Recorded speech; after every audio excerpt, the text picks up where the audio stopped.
Assalamualaikum, welcome back to Invest Saham. Pada video ini kita akan menganalisa saham-saham yang mulai menarik karena ada tanda bullish reversal dan harga sahamnya merangkak naik lagi. Sebelum lanjut, disclaimer on, ini bukan ajakan jual beli saham, so langsung saja kita ke pembahasan.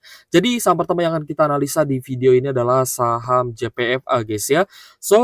Di penutupan hari Jumat kemarin ya, ternyata investor asing mulai ada akumulasi kembali alias terjadi net buy di IHSG. Untuk market reguler sebesar 90 miliar, sedangkan di all market mencapai 173 miliar.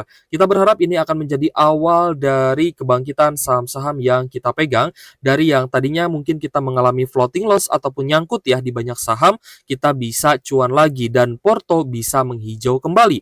Tapi jangan lupa ketika porto kita sudah kembali menghijau, jangan lupa untuk take profit ya guys ya. Ibaratnya ketika pohon kita sudah tumbuh tinggi, maka sebelum jatuh ya, teman-teman harus segera menjual pohon tersebut gitu ya. Kita lihat ya untuk saham JPFA sendiri ada kenaikan 2,8% di level Rp1.780 per saham ya. Setelah pembagian dividen final ya dari JPFA, ternyata harga sahamnya ini turun ya, lumayan cukup dalam ketika XD terjadi, yaitu penurunannya adalah 9,9% yang kemungkinan besar memang ini pun setara ya dengan dividen yield dari JPFA itu sendiri. Kita melihat ya memang ketika opennya itu di 1840 tapi closing di 1715 guys. Jadi di tanggal 22 April memang JPFA itu ketika terjadi dividen trap ya, harga sahamnya pas perdagangan lanjut turun lagi. Jadi penurunannya mencapai 9,9%. Kemungkinan lebih besar ya dibandingkan dengan yield dividennya. Nah, ini bisa terjadi ya terhadap saham yang memang sudah naik tinggi. Adanya aksi profit taking ya dari para investor yang memang sudah beli di harga bawah. Ini terjadi di JPFA ya karena memang harga sahamnya itu sudah melambung guys. Dari dividen sebelumnya ya di Oktober 2024, harga saham JPFA ini terus naik. Ya, jadi wajar ada yang melakukan take profit bahkan setelah pembagian dividen ya atau mendapatkan dividen karena masih hold sampai ex-date dividen. Jadi untuk JPFA kita lihat ada akumulasi yang cukup besar ya, terutama dari ZP dan AK. Nah ini sebenarnya cukup menarik ya, ada potensi kenaikan lagi ataupun bullish reversal karena kita lihat asingnya mulai masuk, ada ZP dan juga AK dengan net buy 18,1 miliar. Dan kenaikan 2,8% menurut saya tidak ada apa-apanya ya kalau misalkan asingnya akumulasi besar-besaran. Ya harga saham akan melambung lebih tinggi lagi. Karena dana asing ya kemarin terjadi di saham BTPS dan juga Unilever itu harga sahamnya naik 17% guys ya. Keduanya ya Unilever dan BTPS naik 17% ya ada sedikit lebihnya lah ya. Tapi hal itu terjadi ya karena akumulasi asing. Jadi ketika investor asingnya masuk, meskipun ya secara nominal ya mungkin tidak sebesar akumulasi di big banks ya di BBCA, tapi harga sahamnya bisa melambung tinggi. Nah itulah the power of dana asing ya. Kita lihat ada beberapa investor retail yang distribusi atau jualan. Nah ini mematahkan stigma ya bahwa investor retail itu nyangkut ya ataupun investor retail itu tidak cuan atau banyak cut loss. Nah, ini mematahkan stigma tersebut ya guys ya. Investor retail itu tidak semuanya rugi guys. Investor retail itu tidak semuanya cut loss. Ada juga yang untung. Itu ya. Kita lihat hari ini di hari Jumat lalu ya, ada YP, lalu kita lihat juga ada EP, XL, LG, XC ya. Yang melakukan take profit, ada SQ juga ya ternyata. Nah, mereka ini take profit ya karena merealisasikan profitnya. Either mereka mungkin beli di ex-date dividend ya lalu jual lagi, beli di 1720, jual di 1780 ya mungkin ini trader. Tapi ada juga ya investor yang memang sudah hold ya sejak lama ya dari harga bawah dan mungkin baru merealisasikan profitnya ketika sudah 2 kali dapat dividen. Itu juga bisa gitu ya. Jadi tidak semua investor retail itu cut loss ya, ada juga yang cuan. Dan teman-teman yang cuan itu terkadang mereka tidak akan sempat screenshot guys. Terkadang tidak akan sempat screenshot ya kalau misalnya sudah cuan ya udah cuan aja gitu ya. Kita sudah dapat uangnya dan kita akan putarkan kembali. Kita akan beli lagi saham-saham bagus di harga murah ataupun saham-saham yang menarik ya karena ada tanda bullish reversal.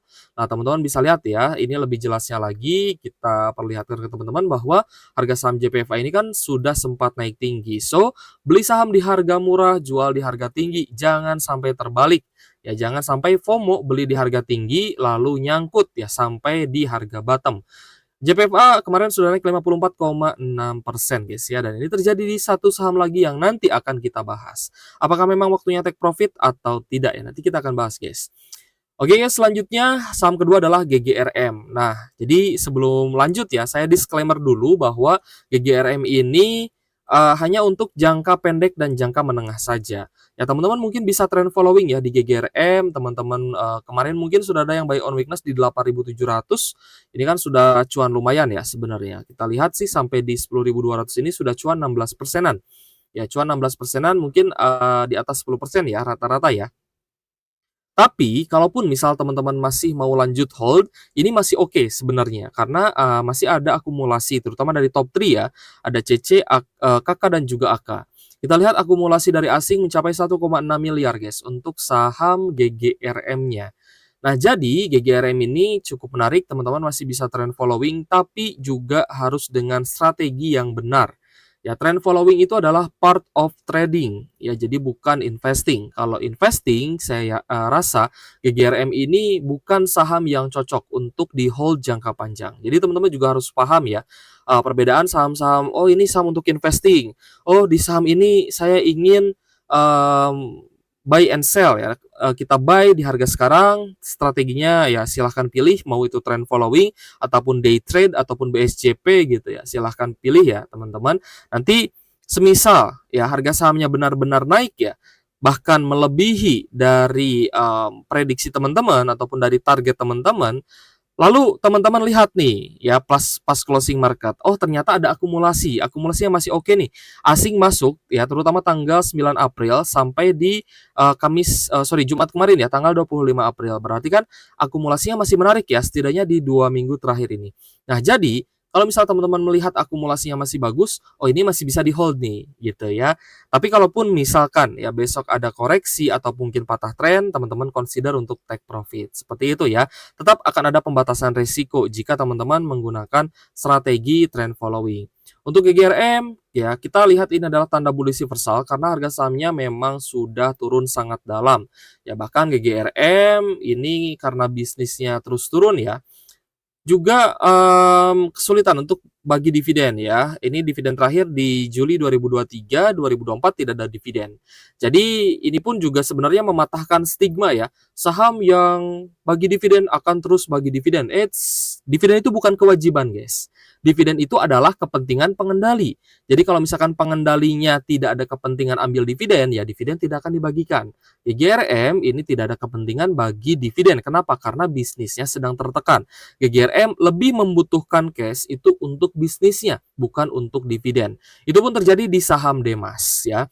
Jadi agar ekspektasi teman-teman tidak patah di tengah jalan gitu ya, tidak kecewa lah istilahnya, teman-teman harus menganggap bahwa saham ini adalah sebuah mesin gitu ya. Kalau mesinnya sudah tidak bisa menghasilkan kembali dan harganya kalau dijual pun ternyata anjlok ya turun, tidak ada value-nya ya ataupun teman-teman mungkin akan rugi ya. Silahkan ditukar dengan mesin yang lebih bagus gitu, yang masih bisa menghasilkan dividen dan harga sahamnya bisa diapresiasi ya. Harga mesinnya bisa naik lagi gitu guys. Jadi teman-teman juga jangan terlalu fanatik ya dengan sebuah saham. Oke guys, jadi selanjutnya kita akan bahas juga Mayora. Ya, untuk Myor ada kenaikan 3,7% close di Rp2.480 per saham ya. Kenaikan ini sebenarnya kenaikan yang lumayan menarik ya, karena memang dari level bottom pun sudah mulai rebound kembali. Dari 1.830-an sudah naik ya, sampai closing Kamis kemarin itu 35%. Dan bahkan di hari Jumat ya, kita keseringan Jumatnya libur guys. Jadi kemarin-kemarin kan Kamis ya terakhir ini perdagangan. Nah, Mayora di hari Jumat itu ada akumulasi ya, terutama dari YU, PD dan AK ya. Ini di tanggal 25 kemarin, sedangkan retailnya jualan ya. Investor retail juga pinter-pinter guys ya. Retail juga banyak kok ya yang cuan gitu. Nah, kita lihat net buy asing mencapai 15,2 miliar. Wah, ini sih sangat bagus ya akumulasinya ya. Kita bahas dulu retailnya. Nah, retailnya banyak yang cuan ya di Mayora, mungkin sudah cuan di atas 20%, bagus sekali ya, congratulations teman-teman yang sudah take profit di Mayora, jangan sampai kendor. Kita cari lagi saham-saham yang berpotensi kasih cuan besar, apalagi saham-saham yang baru akan rebound. Mayora memang sudah cocok untuk take profit ya, karena kemarin pun sudah naik sampai di 2.600. Kemarin area high-nya itu di 2610 guys. Jadi kalau di 2610 kan sudah naik 40%. Jadi ya sudah banyak lah yang take profit di atas 30% itu sudah banyak. Dan itu harus teman-teman pelajari. Ya, jika teman-teman ingin dapat cuan yang besar ya, 40%-an dalam 2 minggu atau 3 minggu saja. Ya, 3 minggu hold ya, teman-teman dapat cuan besar. Seperti itu. Oke, jadi kembali lagi ya, beli saham di harga murah itu lebih banyak untungnya ya dibandingkan dengan ruginya. Ya kenapa? Karena ya kaidah investasi memang seperti itu guys, beli di harga murah, jual di harga mahal. Kita lanjut ke INDF. Nah, INDF kita lihat ya, kemarin sempat turun ke 6.600 tapi mulai naik lagi ya, dan di hari Jumat ada kenaikan 3,10%, close di Rp7.475 per saham. Akumulasinya sangat menarik ya, terutama dari AK, BB dan juga BK, net buy asing 13,8 miliar. Jadi untuk INDF sempat terjadi koreksi ya, ini sebenarnya bisa kita kategorikan sebagai area koreksi ya, koreksi yang mungkin ya ada pantulan di sekitar 6.500 sampai 6.600-an. Nah, sebenarnya ini ada potensi patah tren ya dari INDF, dan terjadi patah tren itu di MA 150. Tapi ketika teman-teman mencari area reversalnya atau area pembalikan arahnya, maka teman-teman akan dapatkan setidaknya itu di tanggal di tanggal 14 April. Nah, di sini mulai ada tanda-tanda pembalikan arah, guys. Tanggal 14 April, lalu juga di tanggal 15 April. Memang cukup riskan ya kalau misalkan kita masuk ke saham yang tadinya memang sudah rebound tinggi, sudah naik tinggi, lalu ada koreksi. Nah, terkadang kita was-was ya untuk beli di harga koreksinya, karena mungkin dalam benak kita akan ada koreksi lanjutan, yaitu sebenarnya sah-sah saja dan tidak jadi masalah kalaupun teman-teman belum masuk di INDF gitu ya. Tapi kalau misalkan sudah cuan di INDF, ini kenaikannya akan menjadi kesempatan lagi untuk teman-teman bisa merealisasikan profit atau TP jika INDF kembali ke 8.200-an.